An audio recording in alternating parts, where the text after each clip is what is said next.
یک ساکن 20 ساله دهه یشم جماعت به نام باقی رحیمزاده نویه رشت با اتهام آدمکشی به حبس پیشکی گرفته شد.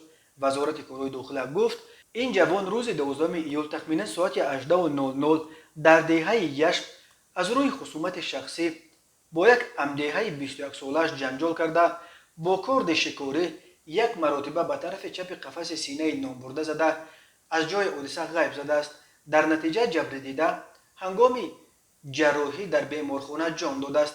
نسبت به جوان دستگیر شده بر اساس قسم یکم ماده 104 کودکس جنایتی جمهوری تاجیکستان پرونده جنایتی گشودند. به او بر اساس این بند قانون از 8 تا 15 سال زندان تهدید میکند.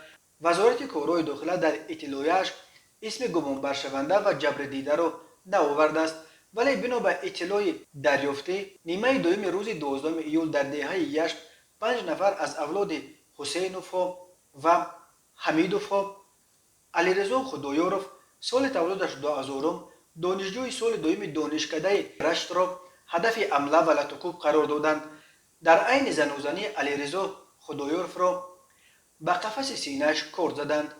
او را در حالت وزنین به بیمارستان بردند، ولی طبیبان نتوانستند این جوان را از مرگ نجات دهند. کارد به قلب او رسیده بوده است.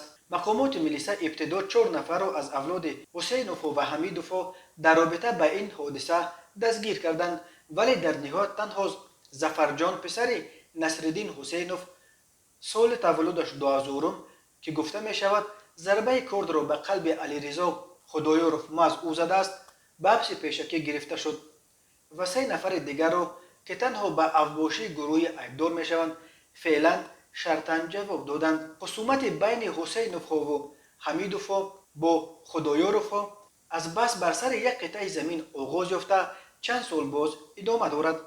ماه ینور سال 2018 هنگام بازی والیبال بین این دو اولاد زنوزنی رخ داد و آن وقت محمد رجب خدایارف را بر اساس ماده 237 قسم 3 با جرم افباشی بر اساس ماده 110 قسم 2 با جرم رساندن ضرر وزنین به سلامتی به 5 سال و 6 ماه زندان محکوم کرده. برادر او محمد رازق را با جرم افباشی 3000 سومانی جریمه بسته و علیرضا خدایارف را نیز بر اساس ماده 237 در افباشی گناهکار دانسته فقط برای اون وقت نابالغ بودنش 2 سال حکم زندان شرطی داده بودند. در اول سال 2019 وقتی مقامات نویه رشت جنیدالله خدایارف عمک علیرضا را که با بلاک‌های انتقادیش درباره راهبران نویه نام برآورده بود به سلفی‌گرایی عیبدار کرده به ضدش پرونده ساختند. حسینوف و حمیدوف به ضد جنیدالله خدایارف بیانات دادند.